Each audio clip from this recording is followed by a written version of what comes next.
A wise woman once said, "How very little can be done under the spirit of fear." That woman is Florence Nightingale. My name is Kaylee Andrews, and today I will be telling you why I am inspired by Florence Nightingale's life and career as a nurse. Florence Nightingale was a very courageous, determined, and perseverant woman. Florence was born on May 12, 1820 in Florence, Italy.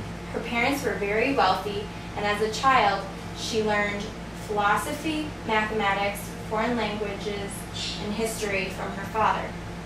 Florence enjoyed the intellectually challenging schoolwork more than learning the tasks of the home. Britannica.com says that from a young age, Florence took great comfort in her religious beliefs, and at the age of 16, she experienced one of several calls from God. These calls from God were guiding her to become a nurse. Unfortunately, Florence's parents felt that a career as a nurse was inappropriate for someone with her background. This is when her determination begins to inspire me. She had a goal and felt God called her to nursing, and nothing was going to stop her.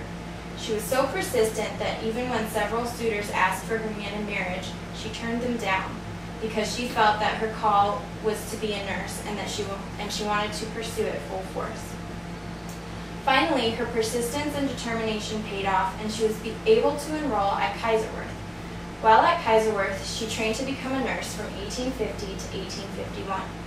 She went on to become the superintendent of a hospital for sick governesses that were in difficult circumstances.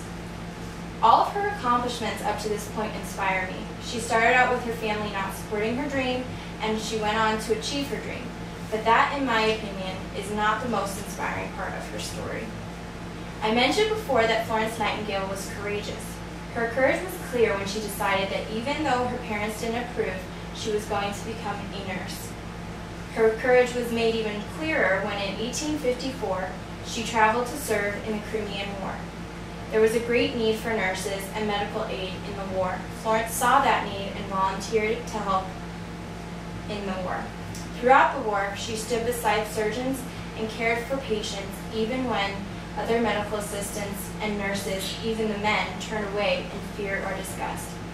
Because of the fact she helped patients in the worst situations, she contracted Crimean fever, which left her in severe pain even after she recovered. Despite the pain, she carried on with her service to the soldiers in the war. In 1856, the Crimean War ended, but Florence was so dedicated that she stayed behind until the hospitals were ready to close. Prior to Florence's career as a nurse, nursing was not held in high regard. Many nurses were convicted criminals and prostitutes, so nursing was not something an upper-class young woman was supposed to do. Florence had the dedication, determination, and courage to make nursing an honorable profession. I'm thankful for her example of what it means to be a strong woman and a wonderful nurse. Like Florence, I feel that God has called me to become a nurse. I have followed that calling, and it has not always been easy. Nursing school is difficult, but I cannot imagine what Florence Nightingale went through. My parents have been supportive every step of the way.